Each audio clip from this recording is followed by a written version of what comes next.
বিসমিল্লাহির রহমানির রহিম। প্রিয় বন্ধুরা, আজকের আলোচনার বিষয় ট্যাবলেট ভিগিরা 100 mg ওষুধ সম্পর্কে। ওষুধটি যৌন শক্তি বৃদ্ধি করে।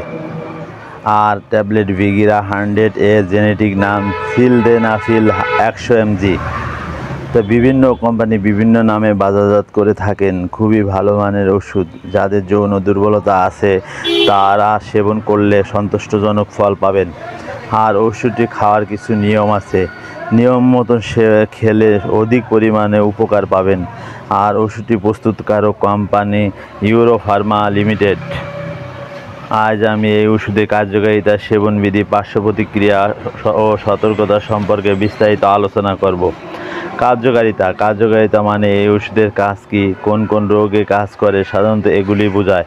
তো কার্যকারিতা হলো যৌন দুর্বলতা, দ্রুত বীর্যপাত, অবসাদ, প্রমেহ, লিঙ্গ শক্ত করে, সহবাসের সময় বৃদ্ধি করে ইত্যাদি সমস্যায় কার্যকর ওষুধ। কথায় যদি বলি, সহবাস আরামদায়ক, সঙ্গিনীর সাথে মধুর মিলন করতে এবং সহবাসের সময় দ্বিগুণ বৃদ্ধি করে।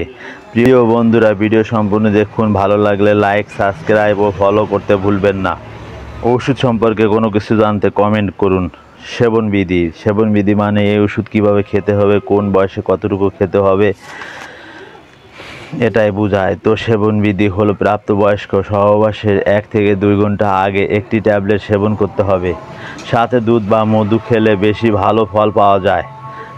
একজন চিকিৎসকের পরামর্শ অনুযায়ী সেবন করতে হবে। পার্শ্ব প্রতিক্রিয়া মানে এই ওষুধ খেলে কি কি সমস্যা হতে পারে। সমস্যা হবে এমন কোনো কথা নাই, তবে কিছু কিছু লোকের ক্ষেত্রে সমস্যা হতে পারে। তো পার্শ্ব প্রতিক্রিয়া হলো হালকা মাথা ব্যথা, চোখ ঝাপসা ঝাপসা লাগতে পারে।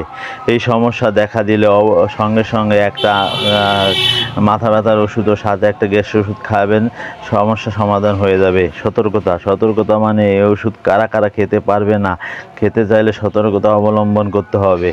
তো সতর্কতা হলো 60 বছরের ঊর্ধ্বে বয়স, হৃদরোগ, উচ্চ রক্তচাপ, বহুমূত্র ও হার্টের সমস্যা রোগীদের সতর্কতা অবলম্বন করতে হবে। প্রয়োজনে একজন চিকিৎসকের পরামর্শ অনুযায়ী সেবন করতে হবে।